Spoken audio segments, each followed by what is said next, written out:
shifting pull of the tides never sleeps.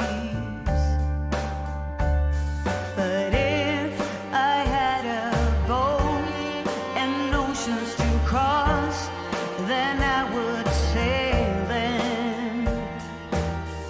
Since I have this promise to keep,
This has been a profoundly difficult season throughout our city and throughout our land. So many Angelenos here have experienced grief, loss, and vulnerability. So many families have faced darkness and despair and looked out upon an uncertain future. Yet through every challenge, one thing has stayed steady and true. The American Red Cross has been here to provide help and hope to Angelenos in need. When wildfires threatened lives, health, and property, you offered shelter for displaced people and relief to firefighters who were on the front lines. In the wake of suffering, you've coordinated volunteers, brought in donations, and saved untold lives through blood and plasma drives. And as we keep up the fight against COVID-19, you've continued to work hand in hand with the City of Angels to bring protective gear and critical health resources to communities at the greatest risk. In this moment of need, I have been so inspired by all that you have done, but I have not been surprised. And for 140 years, the American Red Cross has brought light to dark places, instilled hope in moments like this one. And tonight, we'll hear just a few of those stories. We'll hear about a veteran who found the will to keep living and a family that made it through great adversity.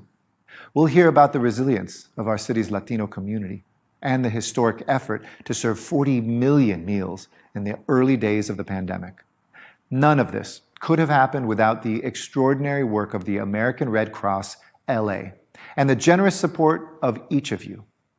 This month, as we mark the first anniversary of this crisis, it feels appropriate that we're also celebrating Red Cross Month, designated by President Franklin Delano Roosevelt in the midst of another period of great need. So tonight, I have a message on behalf of this City of Angels. Thank you for your dedication. Thank you for your vision. And thank you for your heart. Let's keep working together to make Los Angeles stronger, safer, and more resilient every single day. What the world needs now is love, sweet love. No, not just for some, but for everyone. Lord, we don't need another mountain. There are mountains and hillsides enough to climb.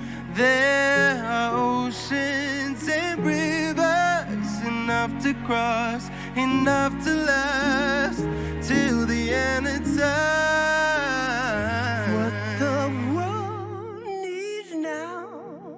Is love, sweet love. That's the only thing that there's just too little of. What the world needs now is love, sweet love. No, not just for some, but for everyone. Lord, we don't need another medal.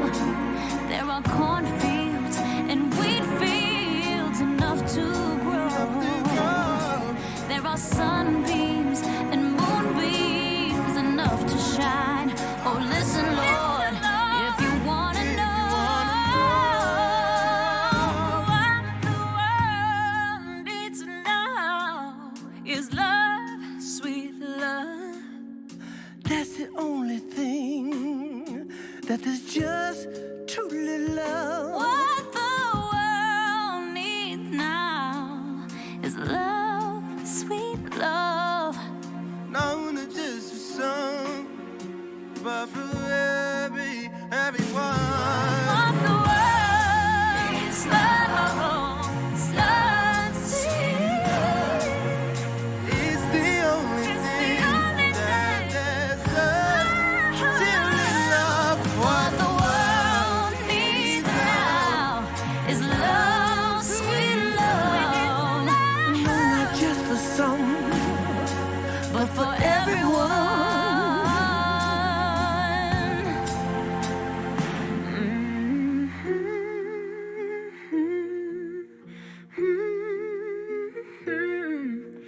No, not just for some, but for everyone.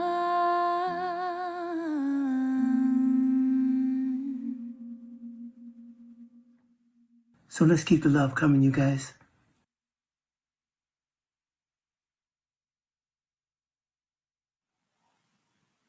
Good evening. I am Joanne Nowlin, CEO of the Los Angeles region of the American Red Cross. It is my great honor to welcome you here tonight to the 2021 Red Cross Stories virtual event. It has been quite a year since we last gathered for Red Cross Stories 1 year ago. Our community, like the world, has endured so much hardship, with a global pandemic tearing apart everything we all knew that was normal. We also experienced the worst disaster season in over 15 years, and our state dealt with crippling wildfires, burning over 4 million acres. And our loss from losing loved ones was at times unbearable. But through the loss, heartache, trials, we persevered. And I'm so grateful we can be here tonight among friends, even if it is virtually. Time is precious, and the joy of being able to spend time together with friends and family and loved ones is truly a gift. So I thank you for making the time to be here tonight and celebrating with us some of the absolutely amazing stories of hardship, perseverance, and humanity that make us your American Red Cross. As Red Crossers, we are there for people in their times of greatest need, their darkest hour, because you show up for us and with us. We have a simple motto: sleeves up, hearts open, all in. We are stronger together, and I thank you for your dedication and support. Now it is my great pleasure to introduce our host for the evening, a longtime American Red Cross supporter, serving on both the Red Cross Tiffany Circle Board and Philanthropy Committee. Nancy Yoon is an actor, TV host, active community leader, diversity advocate, and founder of Asians in LA, a social network of Asian American influencers for good. Nancy, take it away. Wow, I am so touched and moved by that beautiful song and video. Thank you so much, Joanne. We are all very happy that you made the move from Florida to be our fearless leader here in Los Angeles. So welcome. And good evening, Red Crossers. First of all, a big, heartfelt air hug of gratitude to everyone for taking the time to attend this evening. Since we last gathered together in person, clearly a lot has happened. But as we know, the American Red Cross is all about pivoting on a dime. In fact, during the big disasters, the Red Cross sets up shop like a Fortune 500 company in a matter of 36 hours. So we've got this tonight. We've traded the red carpet entrances for your kitchen counters, the gowns and Jimmy Choos, possibly for your fuzzy robes and favorite slippers, because I got mine on. So seriously, Though it has been a solid 12 months of the Red Cross being pretty unstoppable, and it's that resilience and hope that we are celebrating tonight. In person or virtual, it doesn't really matter because this event promises to be the best one yet. And a very special thank you to our sponsors who made tonight possible. A big thank you to the individuals who graciously allowed us to share their stories tonight. But before we get to the stories, there's just a few basic details I need to share with you that will help make tonight even more special and more impactful. Possibly now more than ever, it is so important for us to continue to heed the Red Cross call to action. Sleeves up, hearts open, all in. I hope you will join me tonight and be all in by making a donation to ensure that many more Red Cross stories of hope continue to be possible. The text to give option is now being shown on your screen, and at any point tonight when you feel so moved, you can take out your phone and text the word RC Stories to 76278. That's RC Stories and text it to the number 76278. Donations of any size ensure that the Red Cross can continue to be all in. We also have a fabulous auction taking place tonight. I've got my eye on that exercise mirror, so make sure you check it out. You just need to text RC Stories to the same number, 76278, to access the auction at any point as well. All of this benefits the extraordinary work of the American Red Cross Los Angeles region. So don't hold back and get those bids in while you can. Okay, and now it is story time. We have a selection of incredible Red Cross stories to share with you. And each story tonight is being read by a very special celebrity guest star. Now, without further ado, our first story of the night, as told by the legendary Rita Rudner. This story demonstrates how the Red Cross, through its Latino engagement team, provided essential services to all survivors during the historic wildfire season of 2020. Following this story, you'll be treated to a moving performance by singer-songwriter Rosie of her song Orange Skies, which was penned as the wildfires raged throughout the West Coast.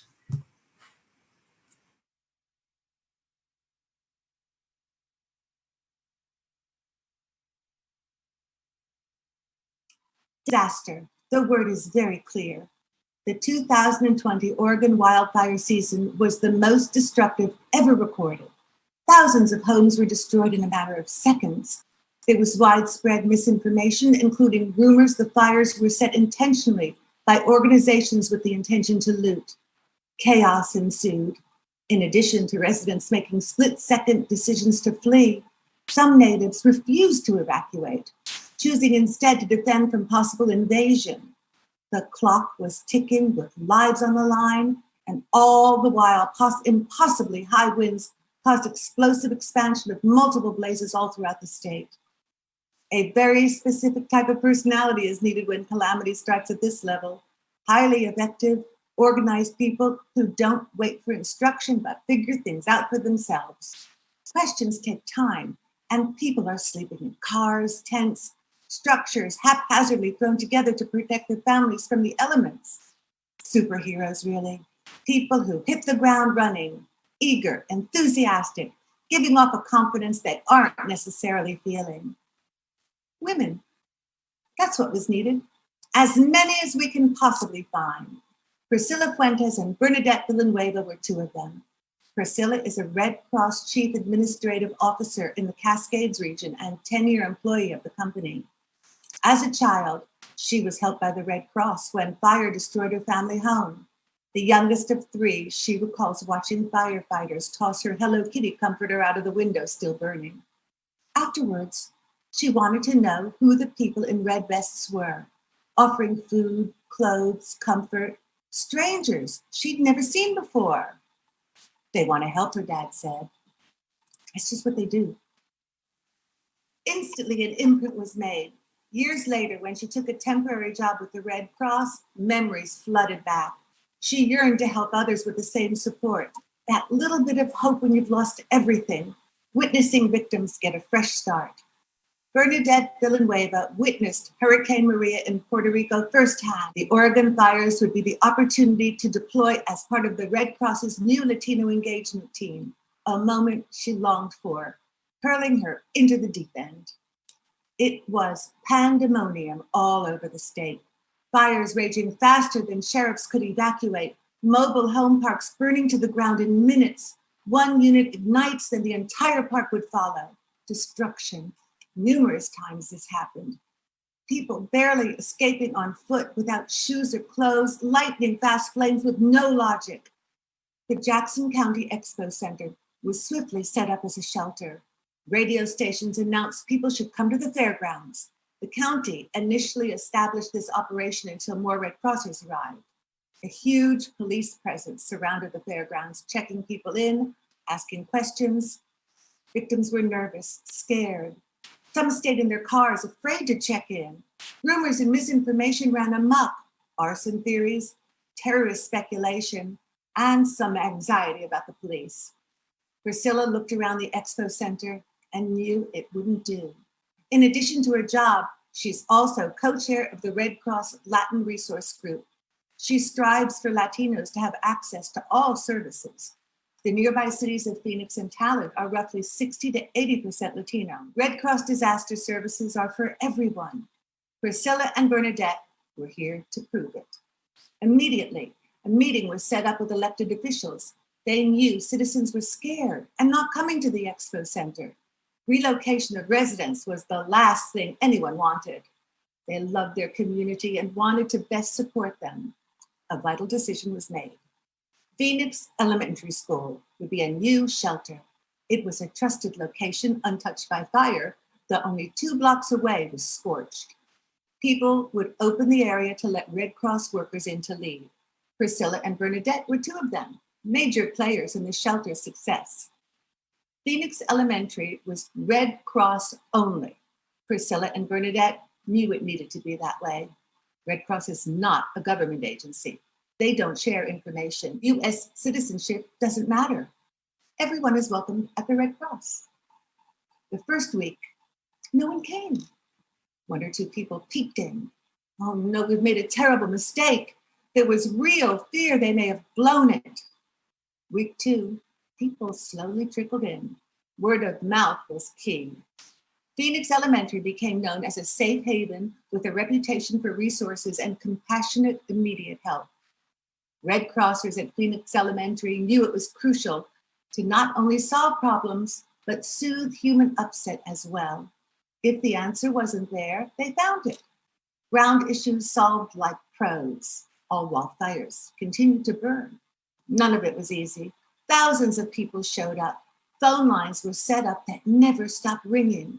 Red Cross traditionally gathers large groups in spacious locations so resources can best be funneled. In 2020, due to COVID, potential hotspots needed to be quickly avoided. Once more, another obstacle for our heroines. Priscilla and Bernadette laughed, remembering the challenge. It was like inventing the wheel when you're already rolling down the hill on it. Instinct played a large part. Both women knew intuitively educating people how to get what they needed would empower them. Listening to clients, allowing them to be emotional, holding hands, solving complaints, letting them know they were heard. The Phoenix Elementary School shelter helped a staggering number of residents get back on their feet. The scope of the shelter's success was simply incredible. The sheer volume of people they registered for immediate assistance. It's not far-fetched to claim a community was saved through their efforts. For Priscilla and Bernadette, it's not a second thought. Isn't this just what you do? Unite strangers and bond immediately for the higher purpose of saving lives? Pay it forward to provide services for families that were like their families impacted by disaster and scared? Walk among ashes and burned out buildings to get to work? To do the job that so desperately needs to get done? To help people put the pieces back together. It's the Red Cross. Everyone is welcome. It's about ensuring that all communities are reached with compassionate care no matter when, no matter where. Hurricane Maria, inspiring a future volunteer. A Hello Kitty blanket, activating social change. It's how we combat disasters. It's women getting the job done. It's Priscilla and Bernadette leaving their mark.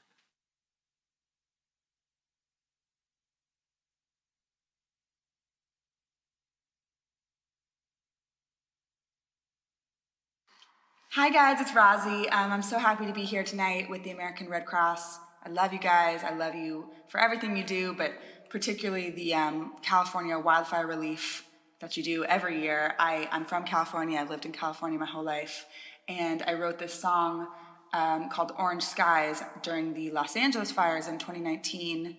I remember I walked to my friend's house who lives down the street from me, and we had planned to write a song. And on my way there, it was like the skies were smoky. I was coughing. It was all orange. It was terrifying.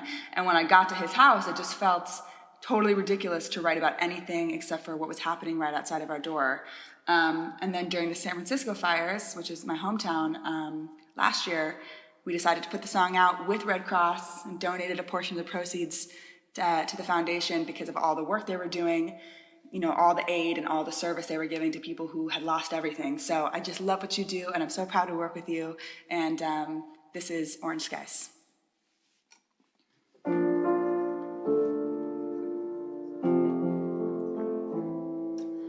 It went by, never felt the seasons, and we didn't mind. Summer of gardenias, Laurel Canyon nights, and every other moment too.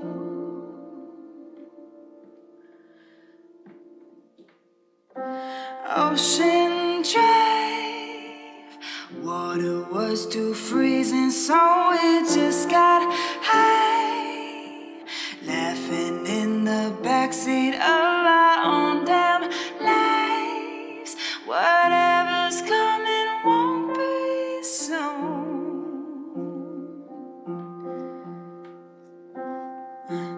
Ooh, it's getting warmer. Ooh, it's getting warmer now, now, now, now. Ooh, just like they told you. Ooh, it's getting warmer now, now, now, now. Yeah. Ooh, it's getting warmer. Ooh, it's getting warmer now. Yeah. Ooh, just like they told you. Ooh, it's getting warmer now.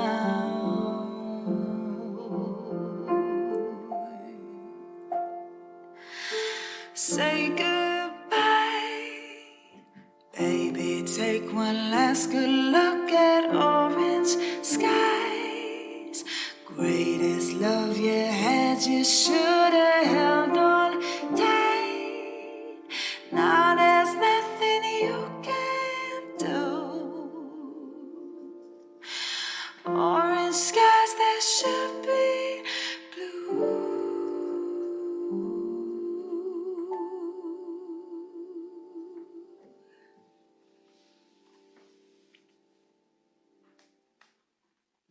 Thank you so much. Wow. That was so beautiful, Rozzy. We love you too. And thank you so much, Rita. What a beautiful performance and truly a moving story. I got to say, experiencing 2 fires myself, I remember everything that happened and how scary that was. And I'm so grateful for organizations like Red Cross. Thank you. If you were as moved as I was, I encourage you to text RC Stories to 76278 because your donations help continue to fuel our powerful mission. And if auctions are more your thing, don't forget, you can also text RC Stories to 76278 and start shopping. Okay, on to the next amazing story. This next story read by the amazing Pierce Brosnan, who is James Bond. I grew up on Remington Steel is a reminder of just how vital Red Cross blood services are, especially in the face of a devastating pandemic, and what being the light of hope can look like. As businesses and schools closed their doors at the outset of the pandemic, a record number of blood drives were also canceled, and 40% of the nation's blood supply is reliant on Red Cross blood services and these blood drives. Blood needed for cancer patients, accident victims, childbirth, and even COVID-19 patients. The good news, the American public is both so kind and generous when called upon during the truly difficult times, as we are all in this together. However, we still need all hands on deck with this effort. So, if you can, please consider donating blood.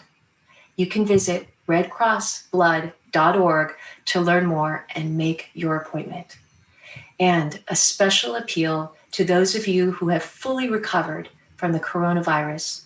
Would you please consider donating your blood and plasma as a way to alleviate the suffering of COVID-19 patients struggling to fight this horrible virus?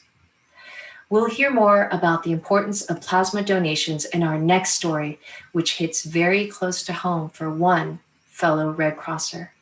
I advise you to keep your Kleenex handy. Take it away, Pierce.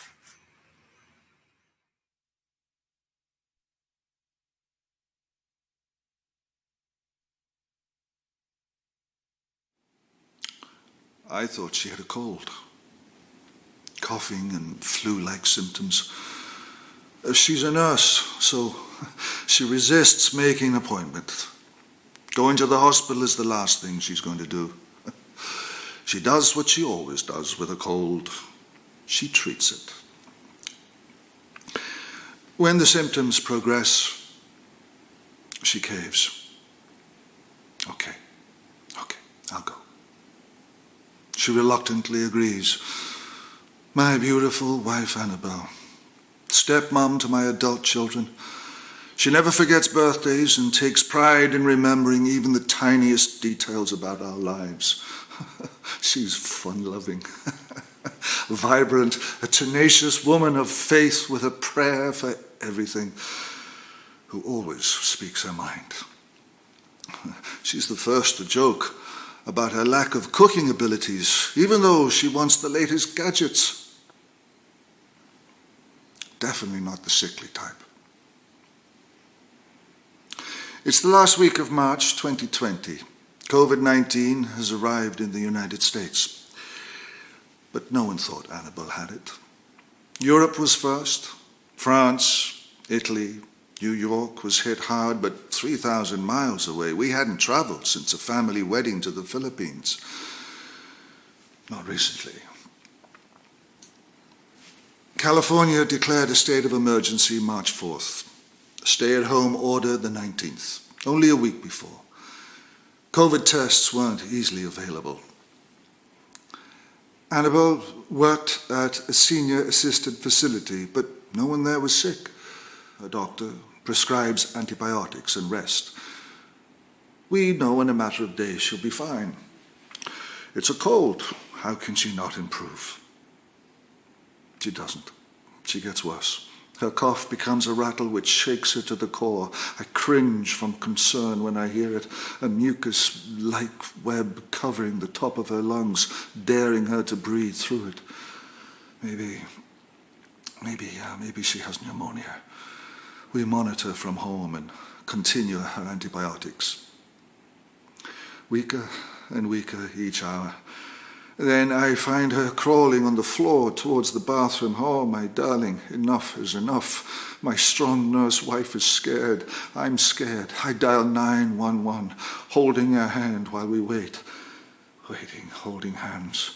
Waiting, counting the seconds until the ambulance comes, willing it. Please, come. Please, please. Not knowing these are the last moments of our 23 years together. I can't ride in the ambulance to the hospital. The medics are kind but firm, saying it's for my protection as well. We say farewell quickly, anxious for treatment to begin. I watch the taillights disappear down the street, waving.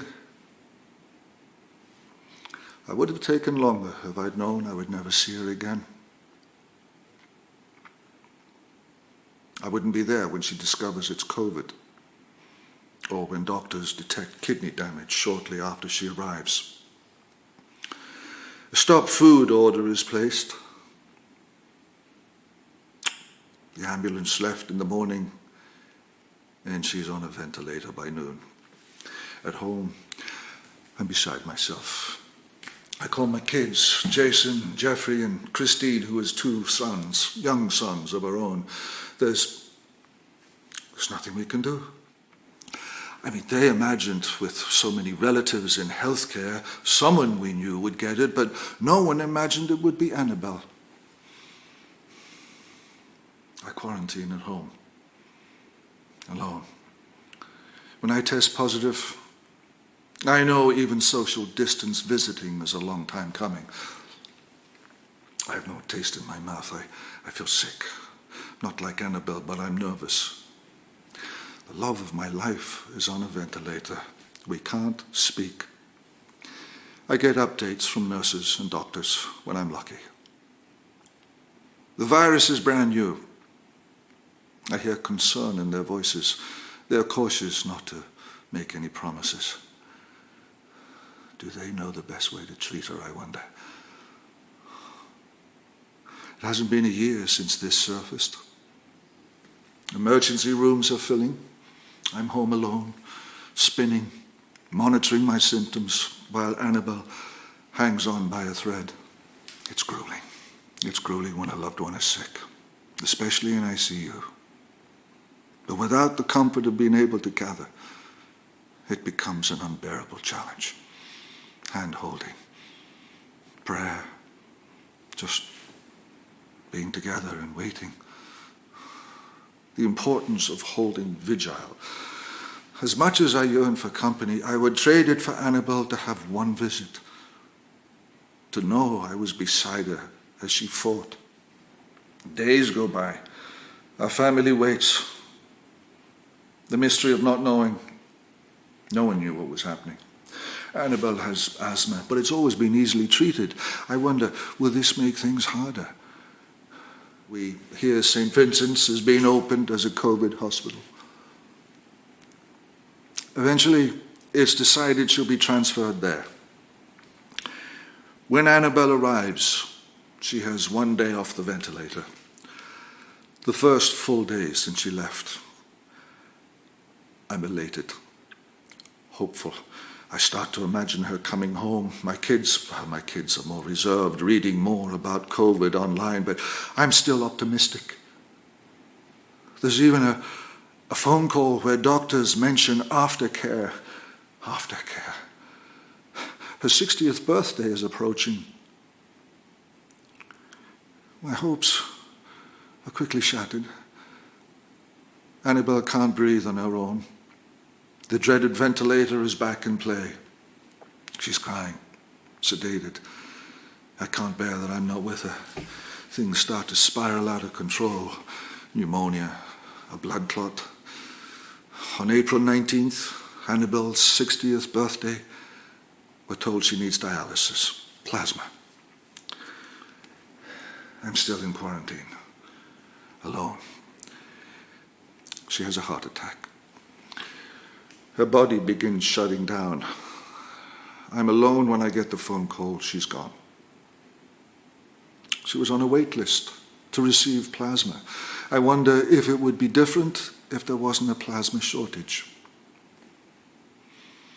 We all miss Annabelle tremendously. My mother died in February 2020, and my wife died 2 months later. Our family is racked by grief, compounded by the quarantine and social distancing. I get angry. Oh, I get angry when I hear people don't believe COVID is real. I wish this was the case. After I recover, my son Jason suggests I might give plasma. Jason works for the American Red Cross, so he sets it up for me. It takes about 2 hours. I donate plasma and platelets as well. I can't stand the idea of anyone suffering the way Annabelle did.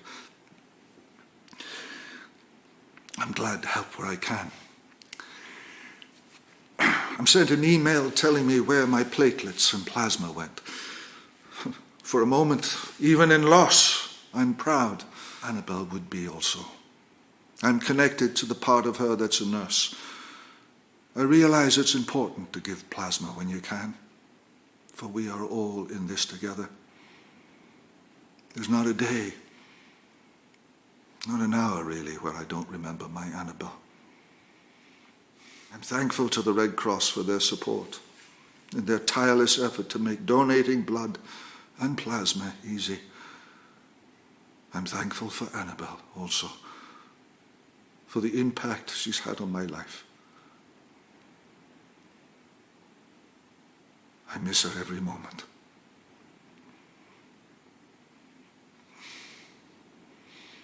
And I send her much love.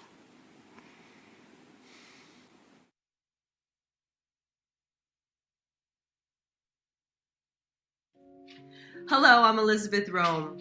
That story was just so moving. Annabelle's story demonstrates the power of the humanitarian spirit, that even under some of the hardest circumstances, there still exists the desire to turn that hardship into somehow making life better or easier for someone else. This is the Red Cross way, to do everything we can to alleviate suffering, and that has never been more true than in this past year, a year like no other. Possibly like never before, the pandemic has reminded us just how interrelated we all are, how much we need each other, how much we can protect one another's health, safety, and well-being, how much, especially during the hard times, kindness, compassion, empathy, and hope truly matters. An adage Red Crossers everywhere live by is, sleeves up, hearts open, all in. When there's an emergency, and there have been quite a few emergencies this year as our stories tonight depict, from a pandemic, a blood shortage, a rise in food insecurity, to a historic wildfire season, there's no question, no doubt, no pause or hesitation. The Red Cross is always all in. And the Red Cross only really works if we, each of us, are all in as well.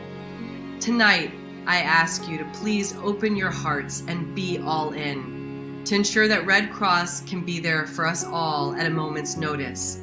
Please consider making a donation. You can text RC Stories to 76278. That's RC Stories, and text it to the number 76278. Any donation you make will help create stories full of hope.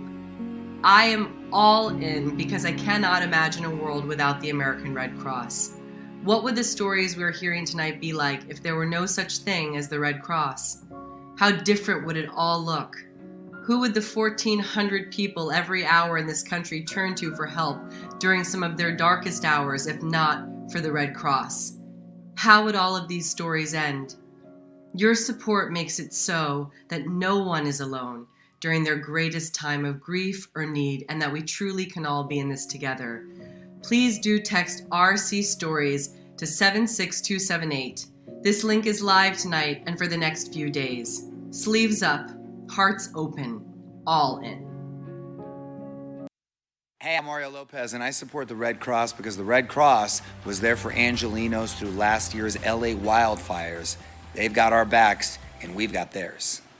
Sleeves up, hearts open, all in. Dr. Sandra Lee here, aka Dr. Pimple Popper. I support the Red Cross because they support us. They support us during disasters, catastrophes, helping us to get back on our feet. And that is so important in those trying times. Sleeves up, hearts open, all in. I support the Red Cross because the Red Cross saves lives. So please, join me in dedicating your time, your money, and your blood to those who need it the most. Oh, sorry. Hang on a second. Just donating and bidding. Wow, Annabelle, such a moving story. Thank you so much, Elizabeth and Pierce, for sharing that story with us. Okay, this next Red Cross story takes us back to the pandemic's outbreak in Los Angeles last spring. Schools were closing, and the Red Cross LA and Los Angeles Unified School District were putting plans together for a massive feeding operation for the tens of thousands of children who rely on school for their daily meals. This story is being told by an extraordinary young actor who took time out of her busy filming schedule to read this next story to us. You may recognize her from my favorite show, Big Little Lies and My Spy, and you'll be seeing a lot of more of her with upcoming releases, including the latest Avatar movie. I'm excited to introduce Chloe Coleman. Take it away, Chloe.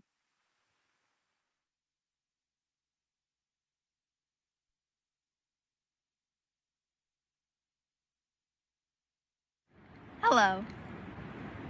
I believe in the power of community.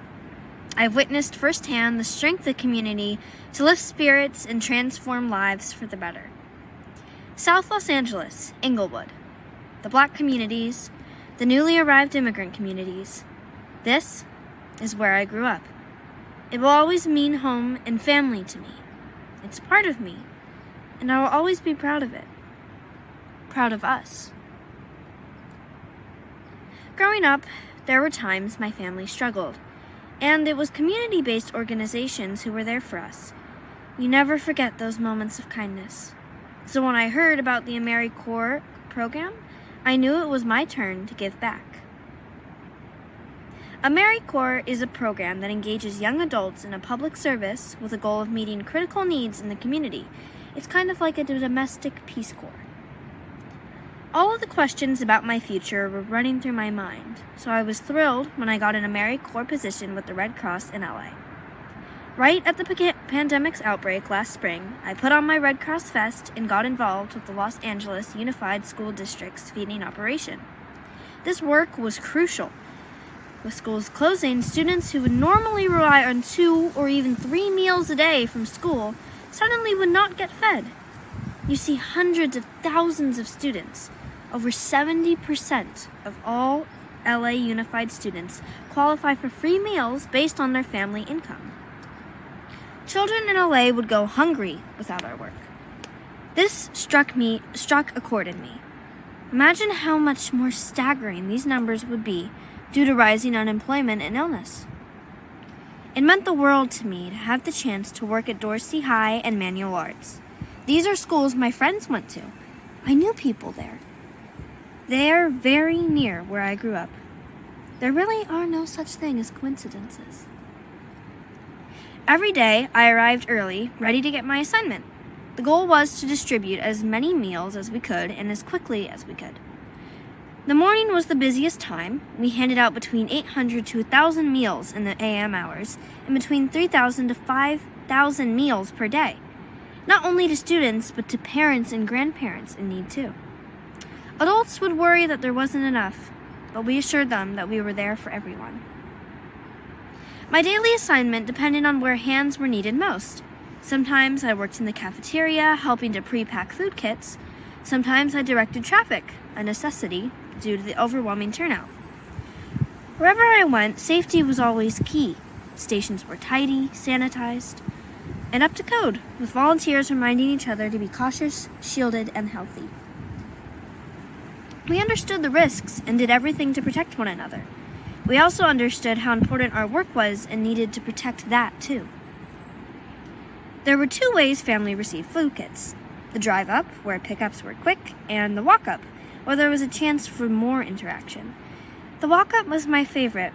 It was really where I got the difference we were making firsthand. The smiles, the jokes, the acknowledgement for neighborhood friends. My very first day, there was a lady I still remember. She greeted me, pointing at my vest. "You guys, of course you're here. Where else would you be? You helped me a few months back when I had a fire at my house. I didn't know what to do or where to turn. and you helped me through the fire. Now you're here, helping us out again.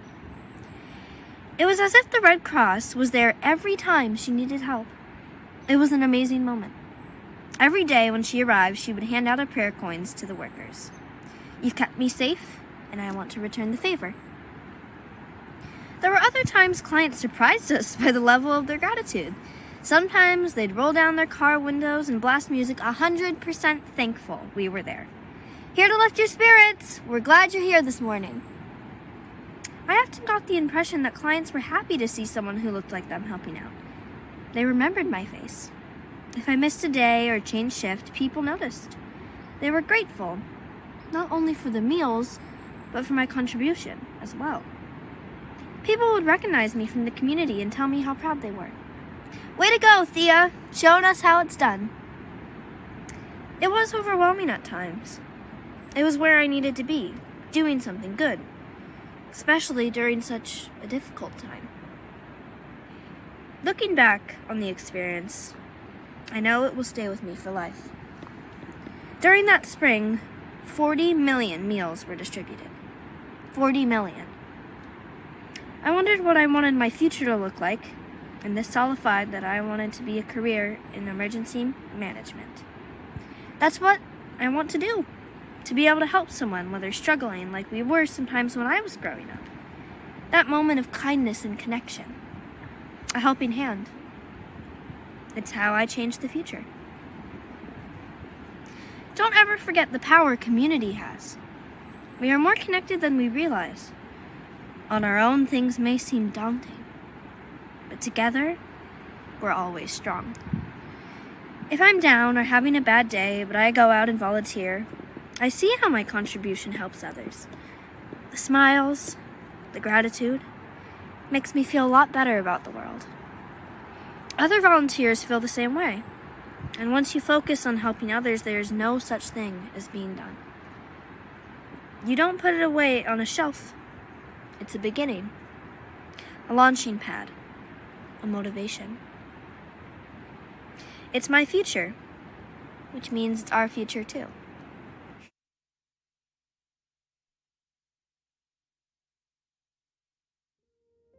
Hi, I'm Anthony Rendon, Speaker of the California Assembly. To me, the Red Cross emblem is immediately recognizable as a symbol of relief and compassion. That relief was especially important in this past year when so many people were in need. I worried about how school shutdowns would hurt children and their nutrition programs. The Red Cross partnered with schools in the region to provide more than 40 million meals to students. To the Red Cross and to all your volunteers, thank you.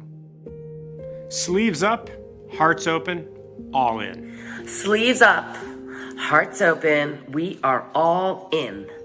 I support the Red Cross because you are selfless, compassionate, and phenomenal. Thank you for your incredible leadership during this pandemic, encouraging us all to be charitable, to volunteer, and to answer the call to serve on any natural disaster. Thank you for feeding our families, partnering with our hospitals to maintain our blood supply, and for instilling positivity and hope amidst fear. We are all in this together. Thank you so much, Chloe, Speaker Rendon, and California State Treasurer Fiona Ma. That is truly incredible. Let's just do the math.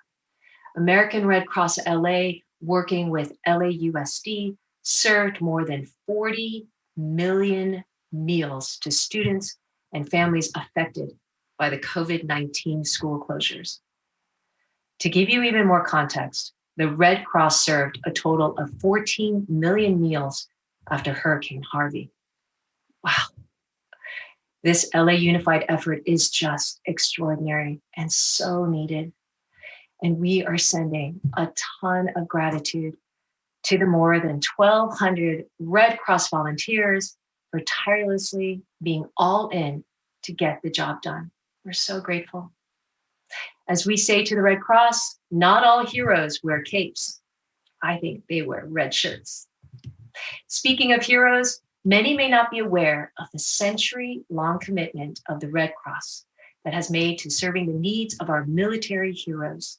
The Red Cross is actually the only organization that provides support to our service members and their families during their entire military service and their lifetime. I had no idea. Talk about dedication for those who sacrifice so much. Thank you so much, veterans. That brings us to our final story, as told by award-winning actor Charles Malik Whitfield, that captures the relationship between the Red Cross and the veteran community. Take it away, Charles.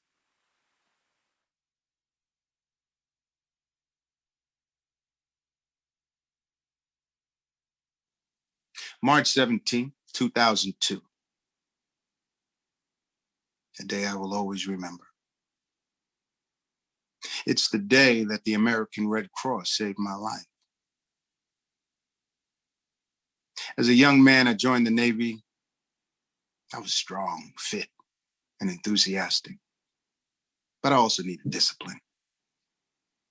Overall, my time in the military was a wonderful, positive experience. I served as a division leader, the department head, and did an interim stint as an XO, a Navy guy, through and through. In photos from the time, I looked proud, confident, and happy. That is, until I wasn't. I developed severe knee and back problems while I enlisted. I would go on to have 4 failed back operations. Each operation involved a variety of rods, screws, and bone grafts. Not to mention the emotional toll from my hopes being raised and then crashing. Post-op recovery was brutal each time, taking anywhere from 3 to 6 months. A very lengthy, very painful process. Ultimately, I wound up in a body cast. I became an adult man, living with my mother, grateful for her support, but feeling pretty much worthless. Mom did her best to help. Concerned about my spirit, she told me about a volunteer position at a local nonprofit. It was then I first met people from the nearby Red Cross chapter. Suddenly, they were in front of me. 2 Red Crosses, beaming from ear to ear. We wanted to say hi, you know.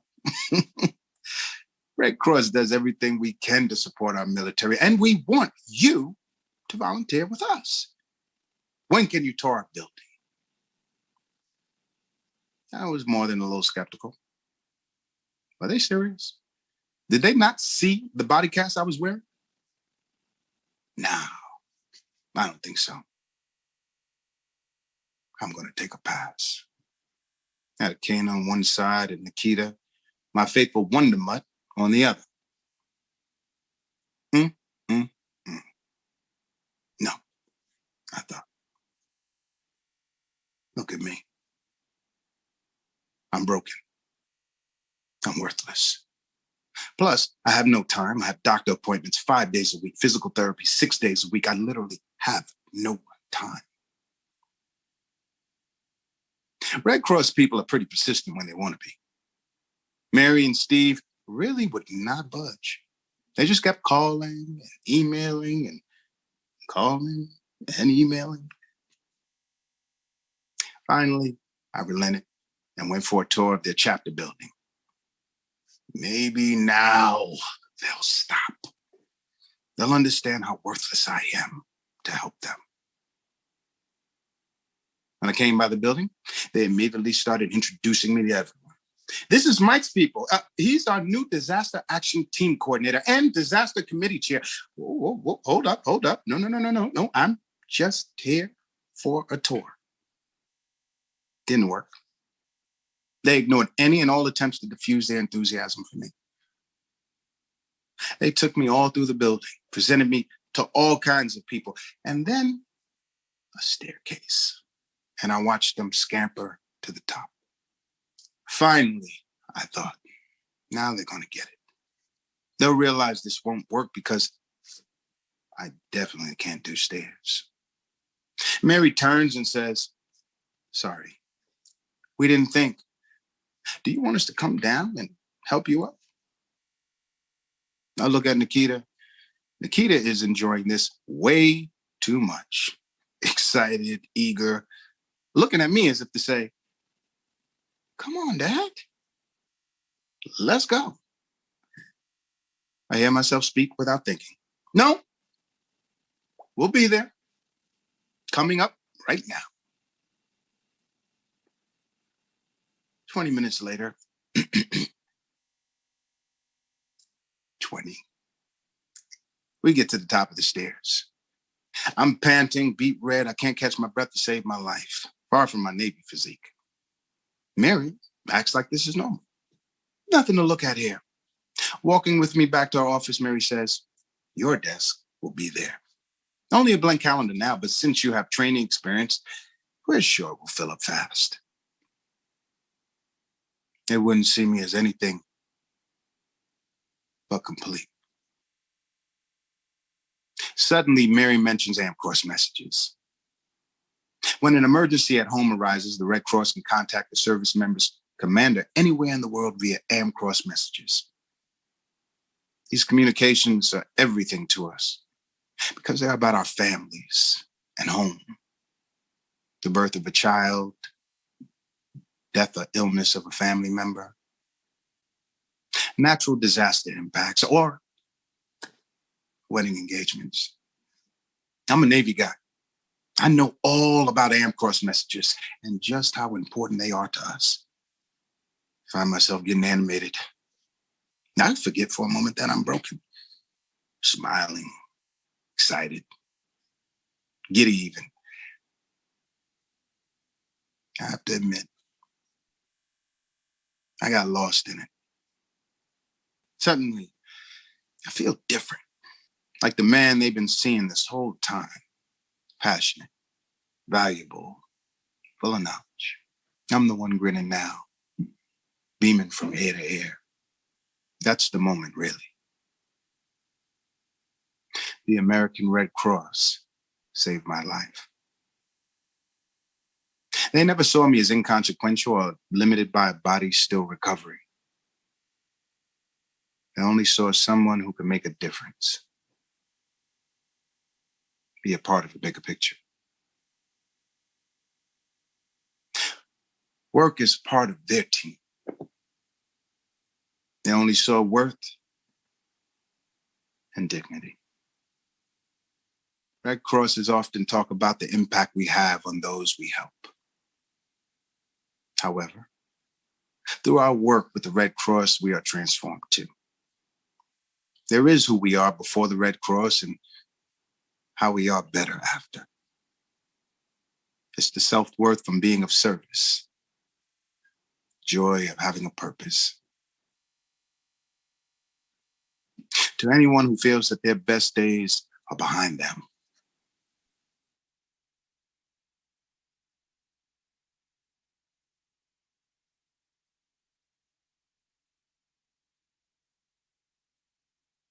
I show up for the Red Cross because they make it easy for volunteers to be of selfless service to other people, and there's no better feeling in the world.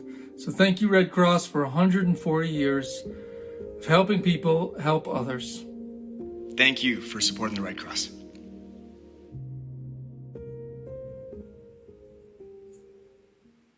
Wow. Being of service is transformative. Thank you so much, Charles.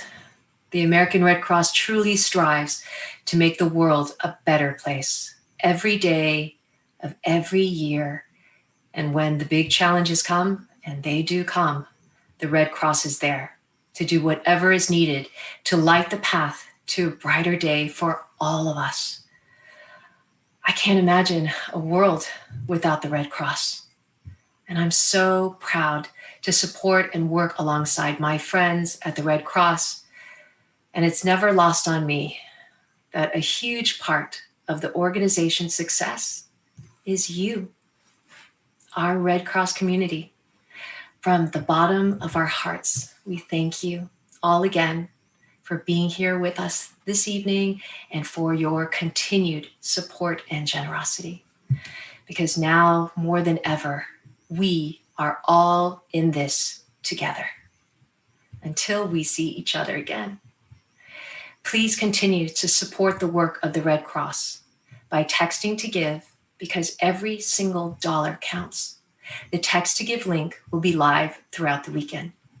And don't forget to bid on that auction item that you've had your eye on in case you didn't have a chance to bid during the show, because honestly, these stories were so good and so inspiring. And the work of the American Red Cross is so impactful. Don't worry, there's still time to get your bids in. The auction will close this Sunday at 12 noon, and winners will be notified by Red Cross staff on Monday. Have a wonderful rest of your evening. Please stay safe and be well. And happy March is Red Cross Month. Sleeves up, hearts open. We are all in. Good night, everyone. Take care.